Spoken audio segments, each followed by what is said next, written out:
প্রাকৃতিক সৌন্দর্য লীলাভূমি সাগরকন্যা কুয়াকাটার দাঁড়িয়ে রয়েছি। দক্ষিণ পাশে রয়েছে সাগরের গর্জন, বাম পাশে রয়েছে সবুজ বনায়ন।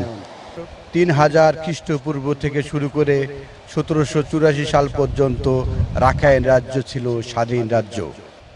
1784 সালে বর্মী রাজা রাখাইন তথা আরাকানকে দখল করলে প্রায় 350 পরিবার 50টি নৌকা যোগে এই কুয়াকাটা এলাকায় আসে এবং তাদের নেতৃত্বে ছিলেন অঞ্জু মং, এবং তারপরে কাঙ্গারি এবং মাঙ্গারি আরও 2 ভাই ছিলেন।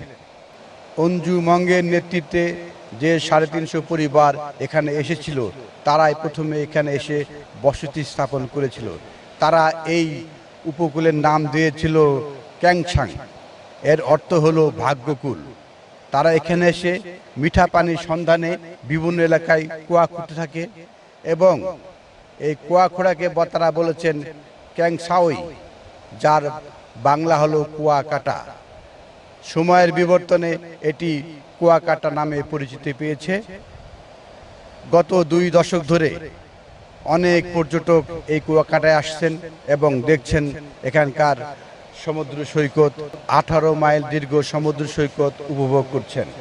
আসলেই দর্শনীয় সমুদ্র সৈকত। এটাকে যদি আরও উন্নত করা যায় এবং এর সাগর ভাঙ্গন যদি রোধ করা যায়, তবে অবশ্যই এটি জনপ্রিয় হবে।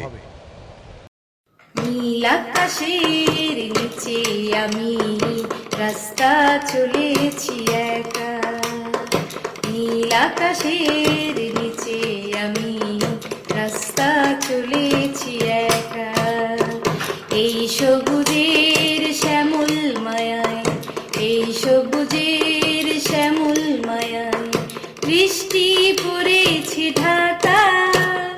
নীল আকাশের নিচে আমি রাস্তা চলেছি একা। শন শন বাতাসের গুঞ্জন হলো চঞ্চল করে মন। আহা ও হো হো, আহা হা হা ও হো। শন শন বাতাসের গুঞ্জন হলো চঞ্চল করে মন।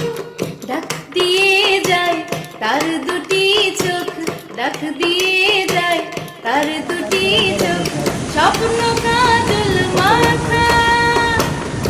আকাশের নিচে আমি রাস্তা চলেছি একা।